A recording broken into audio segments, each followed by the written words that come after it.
This video is sponsored by Whale Street. Whale Street is the DeFi engine that powers NFT economics at a massive scale. It engineered B20, the largest ever NFT bundle containing 20 Beeple NFTs, fractionalizing it into the B20 token.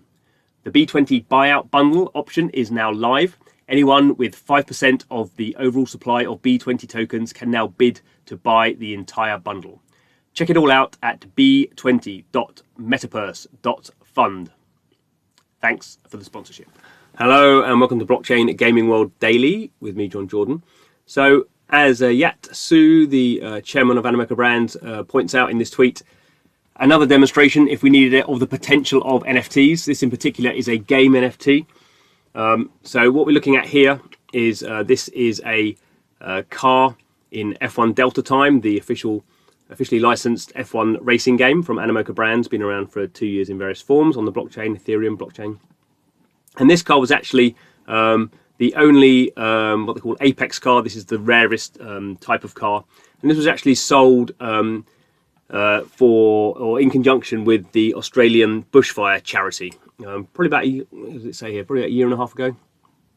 Didn't actually sell for that much. So it's so there we go. In March 2020, so a year ago, it sold for 50 ETH, so about $8,000 Australian dollars. That is, so less than US. So that was a primary sale from Animoca Brands, the company behind F1 Delta Time, and they sold this car here on auction. It sold for $8,000, and that money went to the Crypto Fire Alliance in Australia. Now, what do we see is that this car has now sold. So whoever bought it from this auction has now sold it. So it's what we call a secondary sale. So a primary sale is from the developer to a player or someone who owns it, and then a secondary sale is goes from the owner to the next owner. So we can see here, because this is a massively underpriced as an $8,000 car, massively underpriced as a Apex car, these very rare cars. So someone, and it's Tony G, well-known Lithuanian entrepreneur, businessman, one point politician. He's now heavily into blockchain. He's always been into blockchain. He's now heavily into NFTs. And he has an esports team in F1 Delta Time. And obviously these guys have realized that this car is massively undervalued.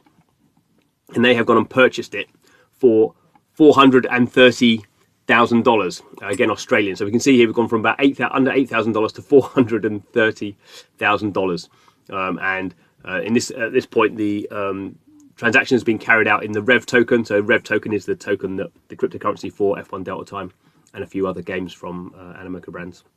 So 1.2 million Rev tokens, $430,000. So Tony G has, he's paid quite a lot of money. The person who bought this car originally has done well, obviously. They've made 422,000. Sorry, 400 and what was it? 22,100 getting the maths right. But what's actually interesting now is that because of the way that this auction was set up, that any secondary sales means that a proportion of this total here goes to the charity. So the charity only got 7,900 Australian dollars for the primary sale, but now the percentage fee they get is $31,800 in this secondary sale. So they get a proportion of this. So this is one of the really cool things about NFTs. You can set them up. This is why art NFTs are doing really well, because the artists can get 5%, 10% of secondary sales depending on how they set up their minting in the first place.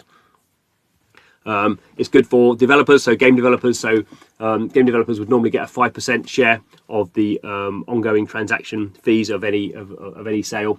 In this case, they've set that up to go to the charity. So if this car is sold now for $1 million, then the charity again gets some more money. So this is kind of super cool. It is possible to do this without a blockchain, but it's kind of very, very difficult. You have to have lots of centralized organizations keeping track of everything, and even then you probably can't do it for every transaction. The whole point of this is just automatic. It just comes out of how the blockchain and how the NFT and how the smart contract works if you set it up in that way. So that's super cool. It's good that it's for charity, but also it's good that it shows F1 Delta Time. These very rich individuals like Tony G are happy to kind of invest these large amounts of money because they think they're going to they're going to use this as they're actually going to make money from having these esports teams in a blockchain game. But fundamentally, it's good for Animoca Brands, whose game it is, and also good for the charity. So there we go. That's the news today. Thanks for watching the video. Please subscribe to the channel and come back next time.